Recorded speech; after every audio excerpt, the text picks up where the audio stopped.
Today we are continuing 20,000 Leagues Under the Sea. This is chapter 2, titled The Hunt Begins. Commander Farragut had no doubt that he would find and destroy the narwhal. After all, he had the fastest, best-armed ship in the U.S. Navy. He had a loyal, enthusiastic crew. But he had something even better. He had Ned Land, the king of Canadian harpooners. Ned's skill and courage made him the most valuable man on board. His eyes were like a powerful telescope, sighting things at great distances, and his arm was like a mighty cannon, always ready to explode. By the time we had been at sea 3 weeks, Ned and I had become good friends. We spent hours talking about his whaling adventures, but Ned stubbornly refused to discuss the giant narwhal. He did not believe it really existed. "Why can't you accept the idea of a huge narwhal?" I asked. "After all, you're one man who knows all about large sea animals." "It's all right for ordinary people to believe in such a creature, Professor," he replied. "But I've hunted and harpooned hundreds of whales, and no matter how powerful they were, neither their tails nor their tusks were strong enough to crack open the steel hull of a ship. A wooden hull, yes, but never steel." "But suppose this creature lives several miles deep in the ocean," I argued. "Just think of the heavy pressure of the water there.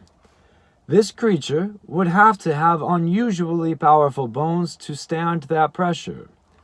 A man like you, for example, at a depth of 6 miles, would be flattened out by that pressure. You'd look like a steamroller had run over you." "Good Lord," exclaimed Ned. "Then the creature would have to be built with steel plates 8 inches thick, and that's even thicker than the hull of a warship. But I still don't believe this creature exists."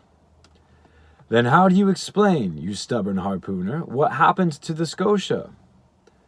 Ned hesitated, then said, "Maybe it was a—" No, it can't be."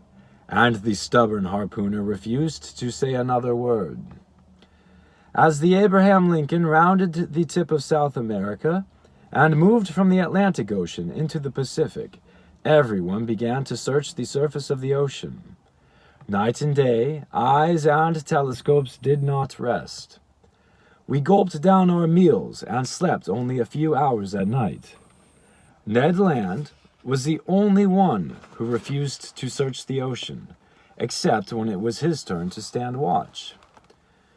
"It's all nonsense," he protested when I scolded him for his lack of interest. "Why, we're just wandering around blindly. You say this creature was last seen in the middle of the Pacific, but that was 4 or 5 months ago. If this creature travels as fast as you say it does, it's probably far away by now, if it even exists." I had no answer for Ned. Yes, we were wandering around blindly, but what else could we do?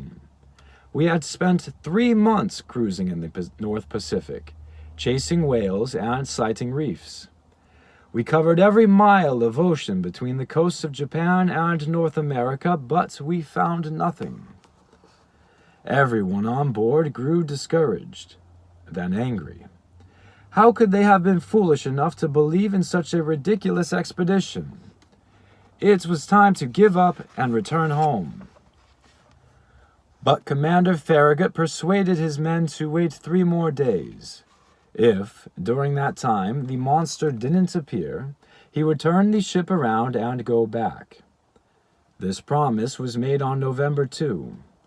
For the next 3 days, the crew worked harder than ever.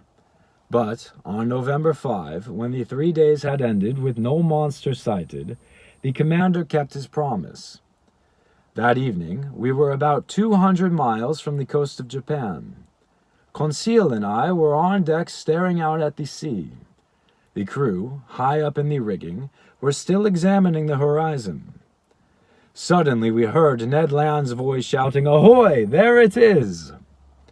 Ned was pointing to a glowing oval-shaped object beneath the sea. The glow was so bright, even from 400 yards away, that my eyes hurt just looking at it. Could this creature be charged with electricity? Like an electric eel, perhaps. "Look, look," I cried. "It's moving. It's going backward. No, now forward. It's heading right for us." Commander Farragut reversed the engines, and the Abraham Lincoln started moving away from the light. Or rather, it tried to move away. The strange glowing animal rushed towards our starboard side with terrifying speed. But when it was 20 feet from our hull, it stopped suddenly. Its light went out, and it disappeared. In a few seconds we heard Ned cry out, "There it is, coming up on the port side." Ned was right. A shiny black body, shaped like a fish, was sticking out above the water. It had to be at least 250 feet long, and its tail was moving so violently it turned the sea into foam. Our cannons began firing, and the shells struck the black body. But instead of exploding, they simply bounced off the creature's back and splashed into the water. Just then, I leaned over the rail and saw Ned below me. He was hanging onto a pole with one hand and raising his terrible harpoon with the other. The creature was now only 20 feet away. Suddenly, Ned's arm snapped forward. The harpoon sailed through the air.